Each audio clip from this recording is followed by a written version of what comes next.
Ladies and gentlemen, welcome once again to the Packernet Podcast. I am your host and resident panelist, as always, Ryan Schlip. Check us out online, packernet.com. Find me on Twitter, pack_data. Well, today is Drama Day. There's a whole bunch of drama going on. Some of it is more consequential than others. I guess I shouldn't even put it that way, because how do I know how consequential it is? Things always start off as, it's probably nothing, right before they turn into, actually, it turns out it's something. But we'll give it our best guess based on the available information. Let's clear out a little bit of news and notes here.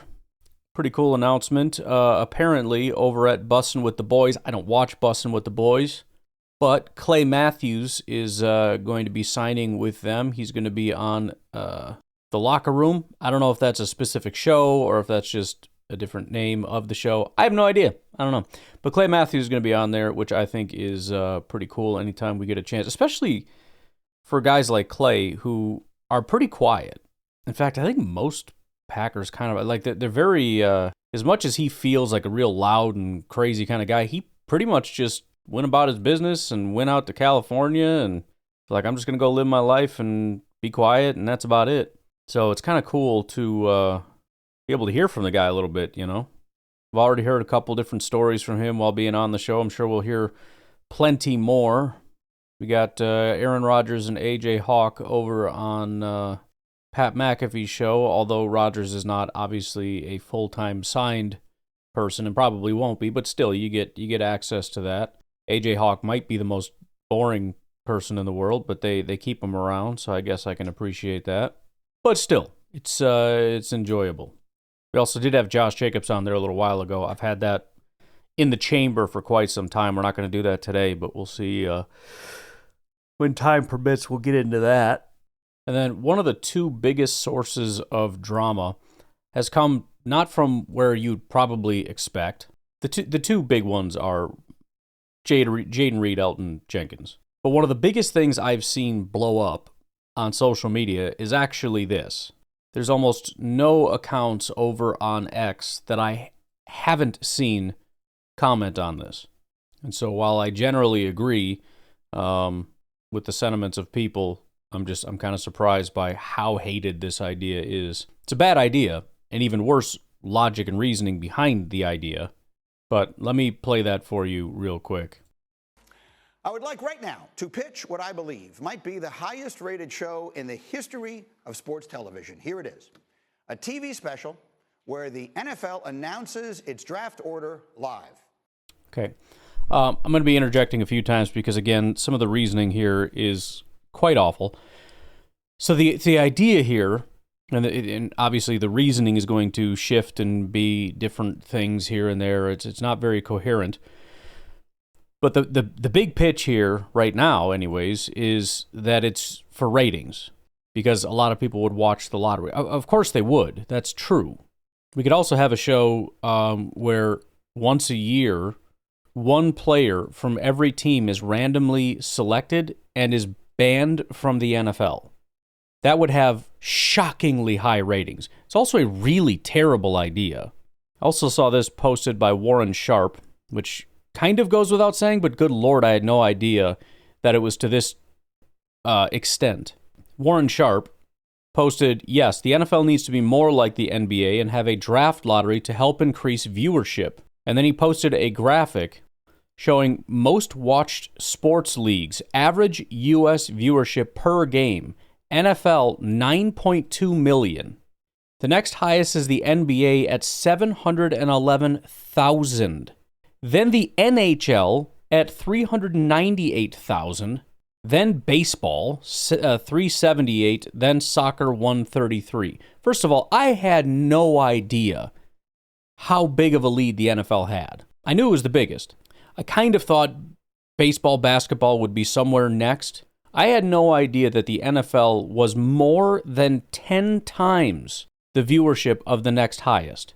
I also had no idea that basketball was almost double the viewership of the next league, which was freaking hockey, which apparently has overtaken baseball. which doesn't surprise me because I find baseball completely impossible to watch and would absolutely rather watch hockey. I'd rather watch hockey than basketball also, but that's, whatever. I'd also rather watch soccer than baseball, and nobody watches that. But anyways, the idea being, I don't think the NFL needs tips on how to improve their viewership. They certainly don't need to learn from basketball, which is on a one-way suicide mission to ruin their entire league.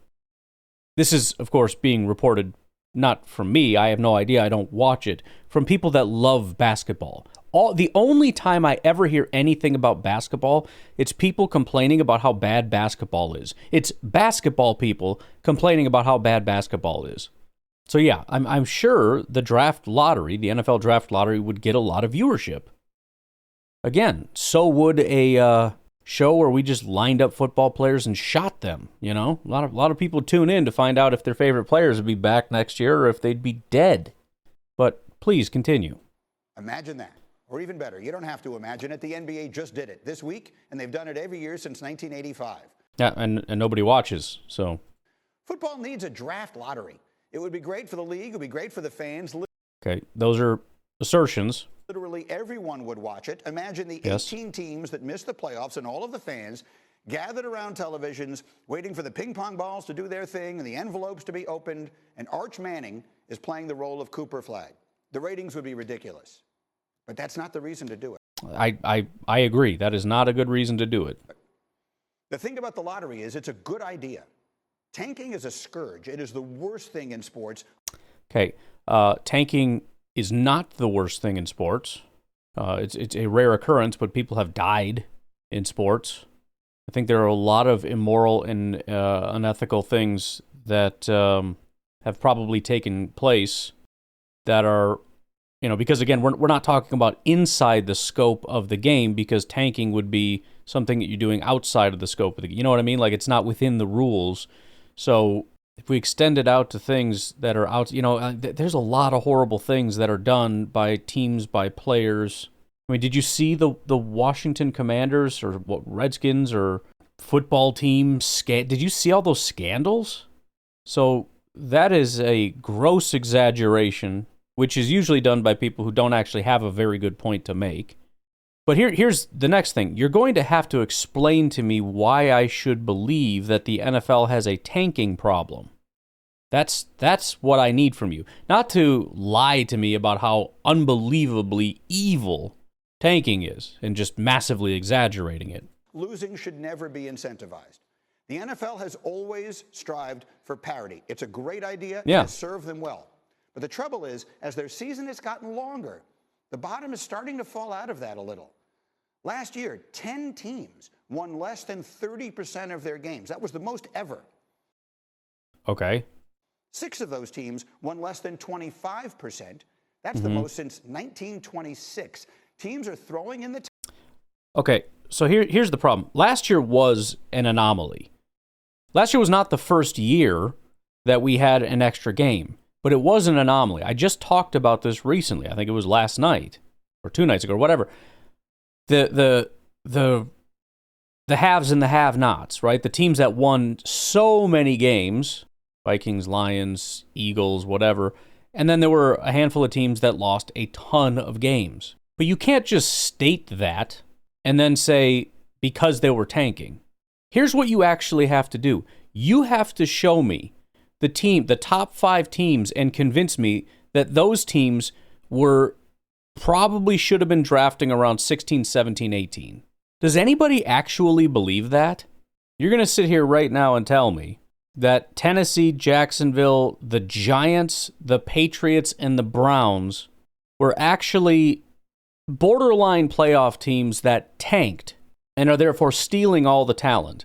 That Tennessee is actually this relatively decently loaded team that has now sniped the only good quarterback, which is destroying the spirit of this game. And it would have been much better, for example, if the Seattle Seahawks had been randomly selected to get the number 1 spot so that they could get the quarterback. That would have been better. If, Dallas or San Francisco or Miami or Arizona, these are the teams that should have been in the top 5 to get guys like Cam Ward, Travis Hunter, Abdul Carter, not the Giants or the Patriots. No, dude, these bottom teams are the worst team. I've never in my life ever heard of a single draft where we looked at it and rolled our eyes and said, this is such BS. This is obviously too talented of a team that should not be up here. The only time anything close to that has happened was the 49ers when they kept getting top 5 picks, and that happened in years when injuries ravaged their team, especially on quarterbacks. And so they actually were bad. And then in the years where they got their quarterbacks back, they were good again. It happened actually again this year, not really because of the quarterback, that they just sucked, and they were 11th. Not 4th or 3rd or 2nd. By the way, these teams are perpetually in the bottom. So at what point do they say, we've been lying for a decade now. We're the Browns and we've been lying for 30 years to accumulate all this talent. Granted, almost all of them have retired, but we've been accumulating talent this entire time, and now we're coming for you. When do they make the big switch? Who's tanking? In fact, the only complaint that I ever hear, and I'm sometimes the one complaining, is I wish there was tanking. I think most fan bases want their teams to start tanking. And the problem is a lot of their teams screw it up with a last-minute win. It's how the Bears got the number 1 pick a couple years ago, if I'm not mistaken. Team went ahead and stupidly won a game. The bottom line is we don't need a lot. A lottery would only make sense if a random order would be better than the current order. And I mean, the fact that we look at 2026 right now, I can go over to tankathon.com/NFL. They've got Cleveland, New Orleans, Tennessee, the Giants, the Jets, Carolina, Indy, Jacksonville, Las Vegas, and Atlanta as the top teams. That's not going to be the exact order. But nobody would look at this and say, well, yeah, if you were just going based on the worst teams, but it's not going to fall that way because a team like frickin' Minnesota, who's currently they have sitting at 18, is probably going to see their season not going well, and they're just going to tank. Just like the Packers, by the way, who since 2022 have been off to terrible starts and then just decided to get hot at the end and sneak into the playoffs for the last 3 years in a row. Except the opposite of that. They're going to see their season not going well. Minnesota's going to lose all of their games, and they're going to end up getting a top 5 pick, and it's not fair. Nobody is saying that. Nobody would say that. Nobody believes that. So what are you talking about? Towel that's exacerbated by the 17th game. Soon there's going to be an 18th, and I'm all for that. But this problem will only get worse. What problem? You haven't illustrated a problem. You just said a bunch of teams lost a bunch of games, therefore tanking. The heck are you talking about? For example, this past year, the Browns fielded a roster so non-competitive in Week 18, they were 20.5-point underdogs to Baltimore, and the Ravens covered. The ping pong balls are the answer. Bro, are you seriously this stupid? Are you seriously this dumb? The Cleveland Browns had the 5th overall pick. Yes, the Browns are really, really bad. The bottom teams. By the way, all the bottom teams that you're talking about are the teams that got the top picks. All the teams that you're saying were apparently tanking, you're now trying to simultaneously make the case that we need to make it more competitive by empowering those bottom teams. I thought that they were tanking. Or is that your entire point, that Cleveland isn't actually that bad, they were just tanking? Okay, fine. So you think Cleveland... Explain to me how Cleveland is a good football team and they were just faking it. So they did all that so they can get Mason Graham. So what is your expectation? Because again, if you go over to Tankathon, they're expected to have the number 1 pick, which is weird because according to you, they don't actually have that bad of a roster. They were faking it. So why would they be expected to be the worst team in all of football? Again, you're not really making cases. You're just stating things with all these different illusions. It's very conspiratorial. The way that you're going about this. It's not rational, it's conspiratorial. Like, oh, isn't it interesting that this happened? Like, I guess it's interesting. Why? What are you saying? Well, I'm just observing, I'm just noting it. Okay, but that doesn't do anything for me. You're making a case to me that the Cleveland Browns were faking it? Are you freaking kidding me? And one final note on that, the lottery is not rigged. Come on, people. There is no one with a shred of common sense who thinks that a business worth tens of billions of... By the way, it would actually be better if it was rigged, because if it was rigged, what would happen is that they would take the worst teams and let them pick first. Instead, it's going to be random, which means teams that are actually not that bad, that were borderline playoff teams, some of them are probably very, very good teams that maybe suffered some injuries toward the end, which bumped them just out of playoff contention. Some of those teams are going to end up way at the top. So being rigged would be significantly better. Dollars would jeopardize literally every penny over something so comparatively trivial. The lottery is a good idea because it makes losing... By the way, it's so funny that you're like, oh, come on, please. Like anybody would do something like that. As you're saying that essentially 32 teams are competing in a race to the bottom in this grand conspiracy where, of course, all of the coaches and all of the players are covering this up. Everybody knows. All of the players are participating in this, and all of the coaches are participating, but nobody talks about it because it's some big giant cover-up. But it's silly to think that something that would actually be easier to fake, which is a draft lottery with freaking ping pong ball. I mean, I've seen people do that, where they can have like the correct ping pong ball come up every single time.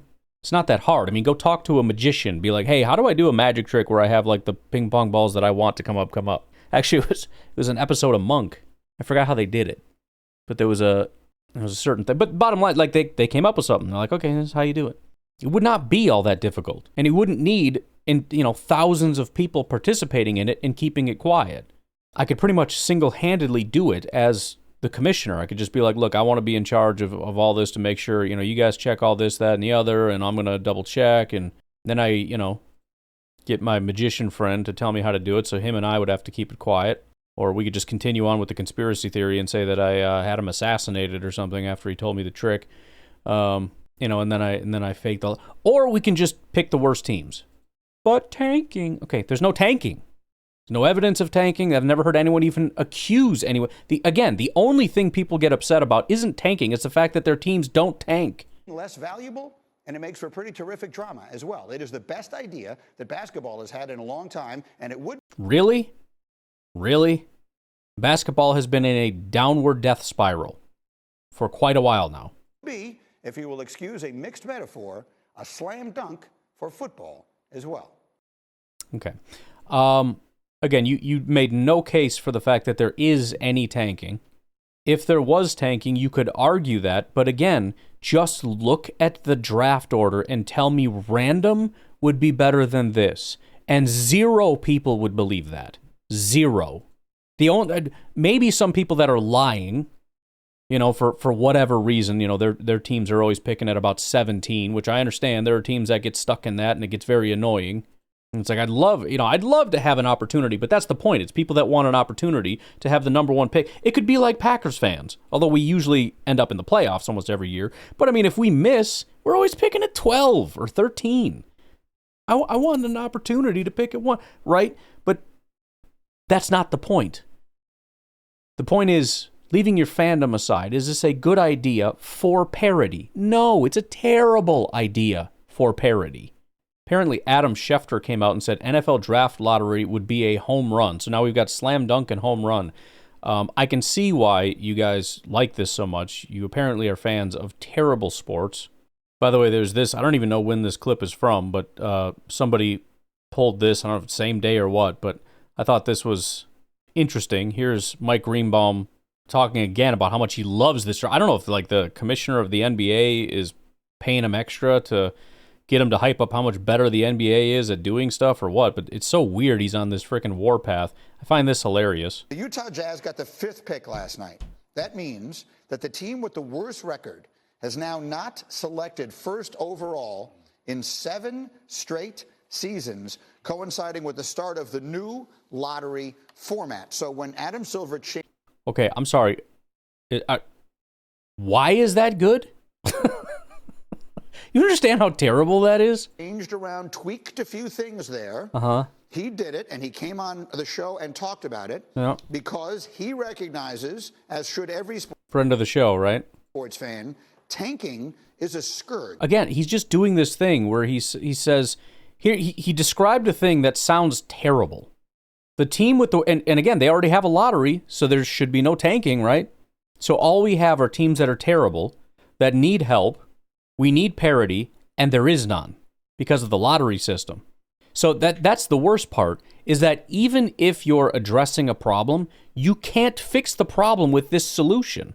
Because once tanking goes away, we're left with a system that does not allow for any parity.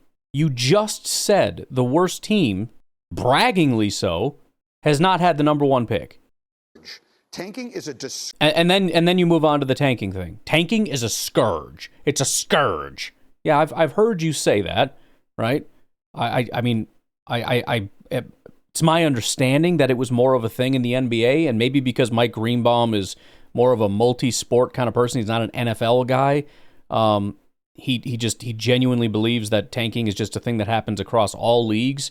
But again, you just discredited your own thing with how you started this, and then you move into just assuming tanking is a thing without any evidence. Disgrace. Tanking runs contrary to literally everything sports is designed to be. Not necessarily. Incentivizing losing is the worst mistake any sport. Yeah, it's only incentivizing losing at the very end to try to get a better draft spot. I'm not saying it's a good thing. It's not a good thing. But you're massively exaggerating this. Can possibly make any sports league No, make. And that's an exaggeration. Result, I think it is great news. People saying, oh, this isn't working because the worst teams aren't getting the pick. Shut up. That's quite an argument. It's not working because the worst teams aren't getting a pick. Right, it can't work. That's what makes it a bad idea. It literally cannot work. It's impossible. It makes it random. The draft working to give it to the worst teams provides parity, even if it's imperfect, because there is some level of tanking. It's still going to be more correlative to how bad of a team you are than completely random, where there is literally zero correlation. There can't be. That's what randomizing is. Over a super large data set, the correlation should be exactly zero. There will be correlation if it's based on worst records. Even if there's some tanking, there's going to be some level of correlation, because worse teams are still going to generally do worse with some anomaly, right? It's not going to be as high of a correlation as you'd like. It's not going to be as high as the NFL, where it's extremely high in leagues where there actually is tanking. But no, I appreciate his in-depth analysis of shut up. That's exactly the wrong way to look at it. Okay. This way, win games. Go out there and... Yeah, they're trying, but they're bad, and now they don't get the pick. You're the one that's not understanding. I understand you have this psychotic obsession with tanking, and the only thing that matters to you is that there's no tanking. Fine, that's been fixed. But now you've created a new problem. And your reaction to that is shut up, because at least tanking is gone. That's kind of silly. Win games and see what happens. By the way, it's funny as I look at this. They had over the last 5 years, there was only 3 teams. You had the Rockets, the Pistons, and then the Jazz. Why do the Rockets keep... It's funny because it almost sounds like he thinks that the only reason teams are at the bottom is because of tanking. Like, yeah, you stupid Pistons. Maybe stop tanking. And maybe you'd have, then you wouldn't be at the bottom not getting the number one pick. Bro, nobody's tanking. There's literally zero incentive to tanking anymore. So they are going out and trying to win. They can't because they're bad. Okay? And you know what should happen? The NFL should add this? Yes. Nope. Every sport should add this. Yes. The lottery is a brilliant idea. It's not... This is such a shallow... It's again... The best argument against this is exactly what I just said. You cannot fix the problem with this. The only thing you can do is make tanking go away, but the idea of any form of parity you can't introduce it. It is the worst idea ever, because you're introducing something that can only break things. It can't fix things. Well, you're ruining parity. Okay, well, you're introducing a system that provides less parity. This is an awful, awful, awful idea. And the fact that you're calling this brilliant, there's nothing brilliant. Let's randomize the picks. This is like something 6-year-olds come. This is what I can criticize the NFL for always coming up with the most simple, basic, right in front of your face option without looking even a half a step ahead to realize how this is going to mess things up. It's such shallow, simplistic stupidity. And I would completely favor, I know Schefter was on talking about it on the radio this morning. He's not very smart either. I would absolutely be in favor of the NFL going to some sort of draft lottery so you stop with the tanking. There's no tanking. What? Who's tanking? Who's tanking? Which terrible teams were actually pretty good? Which is the worst thing in sports. It's not. Stop saying that. You sound stupid when you say that. The worst thing in sports. I mean, he's got this weird, psychotic obsession with tanking. It's very, very weird. I don't know what it is. Anyways, I didn't expect it to take that long, but that's how she goes sometimes. Why don't we take a break, and we'll get into the Elton Jenkins, Jaden Reed situation. There is actually another drama thing, but considering how long that took, we'll maybe just save it for tomorrow. I want to get into the main deals here. So all this drama started when Adam Schefter tweeted out, Packers GM Brian Gutekunst met last week with Jaden Reed's agent Drew Rosenhaus to clarify the wide receiver status in Green Bay after the team drafted Matthew Golden and Savion Williams. The team said it will not affect Reed's status as its top receiver, per source. Adam Schefter was on with ESPN Milwaukee. Here's what he had to say there. Adam, you had the report yesterday that you put on Twitter about Jaden Reed and his representatives meeting with Brian Gutekunst, just kind of getting an assurance. Do you know who initiated that meeting? Was it Reed's side or was it the Packers? You know, here's the thing. He changed agents, and I think that was lost on people, okay? So I think it's one of these things where a new agent comes in, and he's just trying to get a feel for his new client. By the way, this is exactly correct from my perspective, which is why I don't know why Schefter tweeted it. He's the one downplaying it when I think he was the one at the time who heard the news and went, oh, and now he's the one in here being like, guys, come on. And they're coming off a draft in which they drafted a couple, and so the new agent just checks in, and he's told, this is where it's really not a big deal. You know, I was surprised that it got as much attention as it did. I just think it's... Why did you tweet it? I mean, it's the tweet, granted, I mean, if you go back and look at it, it says, Gutekunst met with Jaden Reed's agent to clarify the receiver status. It didn't meet with Jaden Reed. It didn't meet with all the, as it was phrased in the question, he met with Jaden Reed and his representatives. No, the Packers and Drew Rosenhaus had a conversation. It's really not even tweet-worthy. I'm guessing these kinds of conversations happen all the time. You know, I don't think it's a headline that somebody changes agents, and I try not to make that a headline. But I think that's what it is. You just did. Like if any one of you had new representation, they might call the boss of the station and say, hey, just want to let you know I'm representing Chewy right now. Looking forward to working together. Saw you drafted 2 radio hosts here in the most recent draft. Any issue? No issue. We love your guy. We want him back. Well, I think it's like that. Right. So why tweet this out? I think, Adam, the distinction was this assurance or this purported assurance that Reed has a status as the top receiver. When you draft a guy in Matthew Golden. I think that's semantics and words. Okay, I don't think they said you're our top. I think that they had the conversation. You're the one that tweeted it out, bro. I agree that it's semantics, but I mean, why don't you tighten it up a little bit when you send the stuff out there? Chewy's agent just called it. Hey, we love Chewy. He's our guy at the station. Oh, okay. Now Chewy's the top down. Now you are Chewy, okay? Like, no disrespect to Gabe, right? But you know what I'm trying to say here, right? It's word salad. It doesn't mean anything. People are reading way too much into it. Yeah, I agree. I also think that you didn't recognize this when you tweeted it out, which is why you did. That's why these tweets don't just get blasted out there 24/7. We didn't hear it about anybody else when there's changes or anything like that. I think that's the situation. I think Adam Schefter heard about this. He wanted the big scoop. He blasted it out there.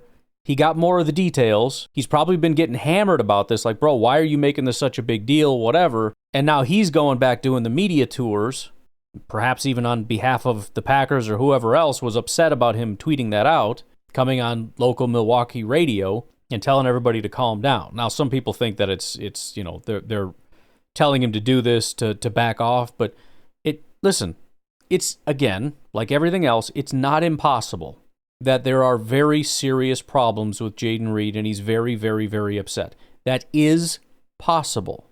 I don't know how he feels. I don't know how angry he is. I don't know if he doesn't want to be here anymore. He wants to go somewhere else. He could be asking to be traded today. I don't know that. What I'm saying is, based on the available information, we don't need to infer anything further than what exactly Schefter just said. Drew Rosenhaus, who's kind of a blowhard, and I don't think he has a very good relationship with the Green Bay Packers. I don't think the Packers like working with a lot of Drew or Drew's people. I think Jair is also a Drew Rosenhaus guy, which adds to the annoyance. Just like Rodgers, pretty much everybody that is represented by Drew Rosenhaus ends up rebelling against the Green Bay Packers. So you can understand why there'd be a little bit of frustration there. And I'm sure that when Jaden, and who knows, maybe he did it because he's annoyed. He wanted to switch agents, after this draft, and he's like, bro, I'm just nervous. I want to know what's going on. So he's like, let me handle this for you. And I'm sure when Gutekunst got the call and saw it was Drew Rosenhaus saying, hey, it's Drew representing Jaden Reed, he's like, oh, Lord, here we go. What do you want, Drew? I mean, these things don't necessarily materialize out of nowhere. There is, at the very least, an observation taking place that, hey, my guy's a receiver, and you seem to think that we need help at receiver, and you brought in a bunch of people. Like, what's going on here? So, again, it's not to say that there isn't some rumbling discontent. It's not to say that this couldn't materialize into something else, but it is to say that there's no available information that says definitively there's anything wrong. And if we're going to get back to what I like to do, which is dealing in percentages, I would say that it's more than likely that all the receivers are somewhat upset about the way that the draft fell. How they handle it, I have no idea. And if you want to be upset about the Drew Rosenhaus thing, you can. I don't know. I don't know enough about Jaden Reed or Drew Rosenhaus to know whether this is standard operating procedure or if this is cause for concern. I have no idea. But I think it is very, very unlikely, could be wrong, but very, very unlikely that this causes Jaden Reed to not play this year. And so essentially what this means is they're all going to get in, and if Jaden Reed's a really good football player, he's going to remain a good football player. The Packers are going to retain him. It's not going to be a problem. He's going to be paid exactly what he's worth. Because that's the thing with these guys. You get worried about whether you're the number 1 or number 2 or number 3. Bro, if you are an elite football player, you will get paid as an elite football player. There are rare instances, look at T. Higgins, for example, where you are not the top guy. Oh, no, look at this. We got Jamar Chase over here, and he's this elite player. No. So what? You have to pay them both as number 1s, otherwise they'll leave and go somewhere else and get paid number 1 money. That's the way it goes. So the bottom line is show up and play at a high level. That's it. You will be rewarded for what it is that you put on a football field. Well, they're not throwing to him. Bro, listen, first of all, again, that's not going to happen. As you can see with other places where guys are really good football players, they end up getting theirs. But even if that is let's say that we have 2 elite guys and he's the 3rd elite guy, and so he only gets 800 yards instead of the 1,400 that he would have gotten in this fantasy universe that we're coming up with, where we have 3 elite receivers and he's the 3rd best of 3 elite receivers behind Golden and Savion Williams. Okay, let's go ahead and play along with this ridiculous scenario that we just created. Then somebody else will recognize, because guess what? NFL scouting departments don't just blindly do what fans do and say, how many yards did he get? Well, then he must suck. 800? He's only worth 800 worth a yard? That's no good. That's not what they're doing. They're looking at this saying this guy is an elite number 1 wide receiver, and if we put him over here where he's not buried behind 2 guys, he's going to come over here and be a 1,100 yard guy. So just put it out there on the freaking football field. Maybe there's some concern about Savion Williams in particular, like, well, this guy's a bigger version of me, like, are you replacing me with him, or? I don't know, dude. I guess we'll find out. Get out there on the field. Make sure he's not better than you, okay? Have a good day. Bye. I don't know what to tell you, dude. I think to solidify this sort of stance is 2 main points. Number 1, Jaden Reed has put out some cryptic social media tweets. Number 2, he showed up to camp. So is he happy? Probably not. Is he going to show up and do it anyways? Probably. Great. Keep on going. Let's see how the chips fall. Shall we? I have a feeling you're going to be our starting slot receiver, and you're going to massively benefit from having guys like Matthew Golden on the team. I think this is going to be great for you. So piss and moan and stomp and cry if you want to. I'm not saying he is, but if that's the case, go ahead and do it. Then let's see how the season plays out, and when it goes well, then hopefully you can stop whining about it. All right? All right, let's take our final break. We'll come back and discuss the Elton Jenkins situation. We'll be right back. All right, let's talk Elton Jenkins now. Turns out this completely random report from Jason Wilde turned out to be pretty much 100,000% correct, which is weird until you realize he probably just knew what was going on the entire time. I have no idea why he couldn't just say he knew. Can't really chalk it up to journalistic integrity because he basically said exactly what was going on. He just didn't say, I know, or I have a source. He just pretended he figured it out or something. I don't know. It doesn't matter. Bottom line is, that's essentially what's going on. So, we got some clarity here by way of Rob Demovsky of ESPN. And as I mentioned on Monday, it became super weird when Adam Stenavich came out and said he is not here for other reasons, meaning he's still not there. It wasn't just, the earlier part. He has chosen not to show up for the second phase of things. The article written by Rob Demovsky says, source, Elton Jenkins skipping Packers workouts over contract. So obviously this is relatively scary. However, I do get it. I understand it. So essentially what's happening is, because when Stenavich was out there, they had asked him, is he okay with moving to center or all these different speculative things? And the answer was, yeah, no, he's totally cool with it. The issue seems to be stemming from the fact that he's essentially saying, look, I'm cool if you want to take me off of tackle and move me to guard. I'm cool if you want to move me from guard to center. The problem is, every time you guys do that, you move me to a position in which you get significantly less money. And you're not moving me because I suck. I mean, he can play tackle. He can play guard. He's not being demoted. He's actually a pivotal piece that they're very excited to move him to center. And he's saying, look, I'll be a team player, but don't keep giving me pay cuts every single time, especially as I'm coming up on 30 years old. We're looking at a new contract. I got no more guarantees, as we've already talked about.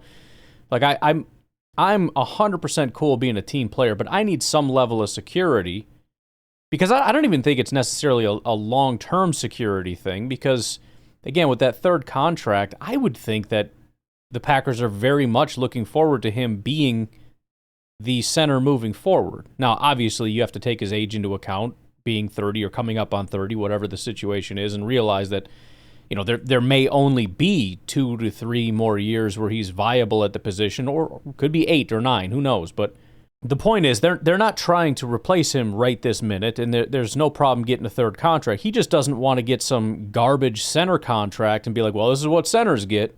And so he's saying, look, before we make this official move, why don't we just go ahead and get that sort of third contract out of the way? I'm putting words in everybody's mouth here, but it's like, why don't we work on discussing my value now before we get to the point where I'm 31 years old and I'm a center? And you come to the table like, well, I mean, what do you expect us to pay a center? Which makes sense, because that's exactly what they would do. And that makes sense, because I would probably say the same thing. Like, bro, I'm sorry, but you are a center.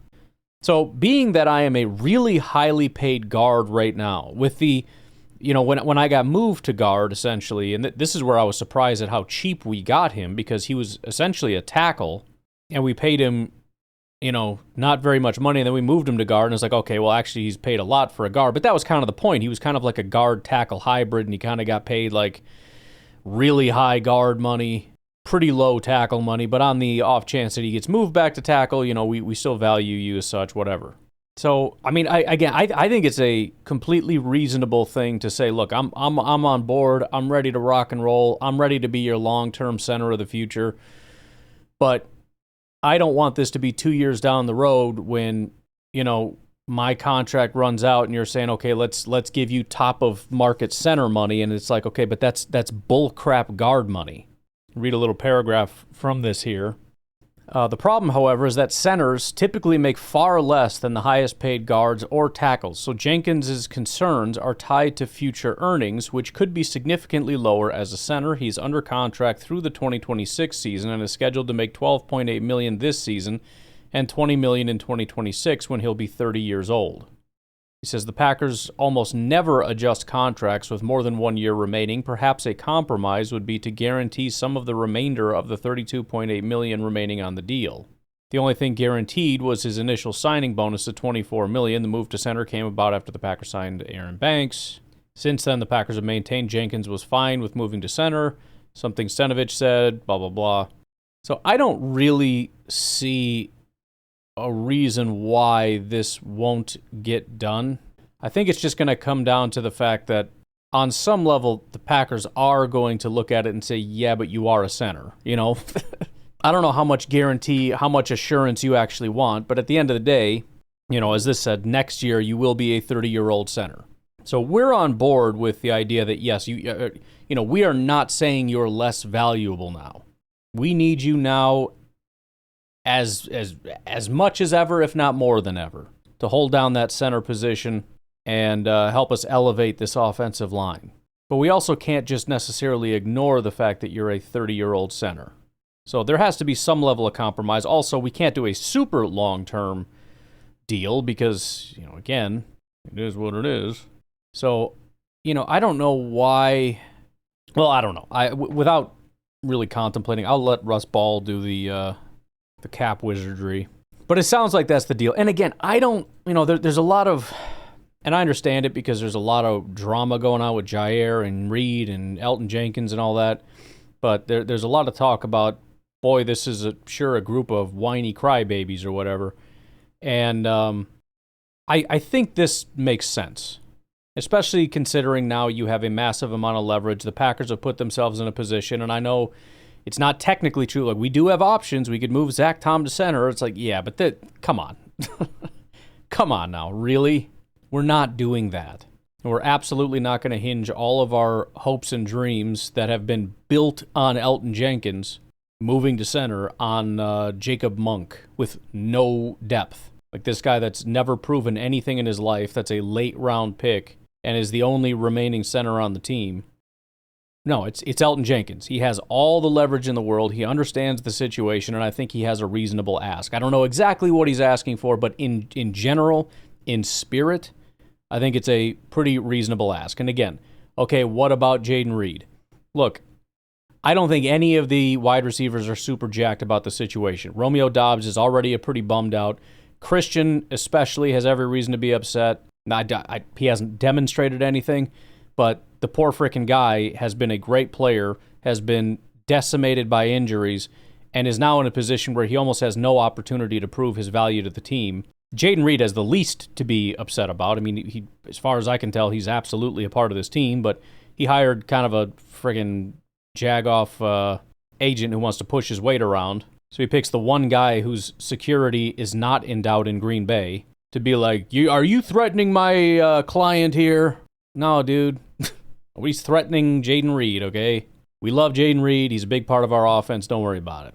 Jair is obviously the one that's very real and worth keeping an eye on.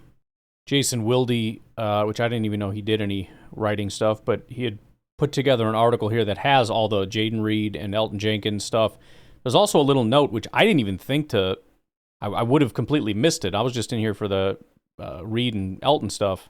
But he does talk a little bit about Jair Alexander, and since there's a little bit of a seeming update, says the Packers and Alexander's agent have reportedly been working on a restructured contract that would reduce his $24.6 million cap number and $16.15 million base salary this season, while also giving him the chance to recoup any pay cut through playing time incentives.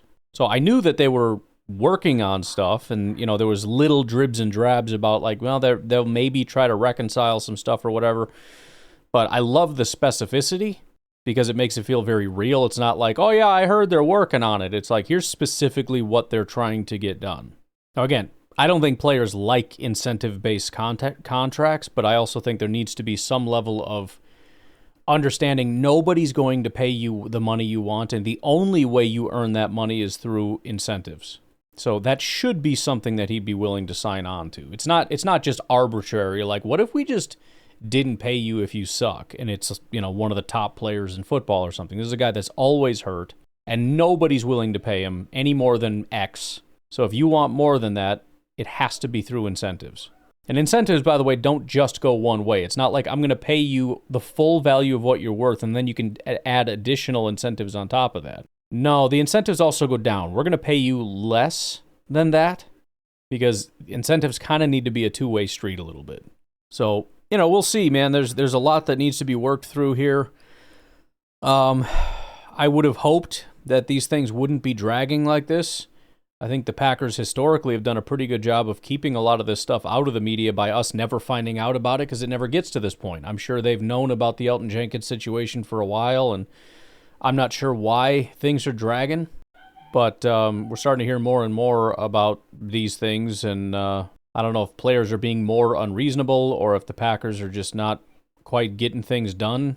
I mean, it's one thing when it's Aaron Rodgers and it's a huge player, huge contract, big asks, but we're talking tweaks here assuming Jair and the Packers are back to the table saying, we both want to work this out. Okay, then work it out. I don't know. That one at least is a little understandable because they didn't come back to the table until, a ways into it. But with the Elton thing, man, stuff happens. It's not a big deal, but it's a little disappointing that it got to the point where he's not there at camp right now because we can't figure this out. And who knows, maybe they sprung it on him last minute. The Elton's camp sprung it on the team last minute. I don't know. But despite all the drama, I tend to think a lot of this is positive. I think the Reed thing is, there's really nothing to it. He can kick and scream and whine and complain all he wants, but he doesn't really have any recourse other than to play. And I'm not saying he is. I'm just saying there's really no reason to believe that would materialize into anything. The Elton Jenkins thing should be worked out relatively soon, and the Jair thing is actually moving in a very positive direction. Now, I don't know how many more things are about to crop up, but hopefully we've all gotten past our feelings here a little bit. Russ Ball and the boys, they've had the drafts and all this stuff going on. Now, hopefully they can really hone in, let the coaches deal with the players. We got the draft all wrapped up. Free agencies, a lot of that's in the past. Hendrickson might be a little bit more on the radar than in the past. We could talk about that maybe tomorrow. But let's frickin' get some work done here and get these boys in the building. I want Elton Jenkins and Jair Alexander in the building working out. Please and thank you. But, all right, I'm going to leave it at that. You guys have a great rest of your day. I will talk to you tonight, tomorrow, whatever. Have a good one. Bye-bye.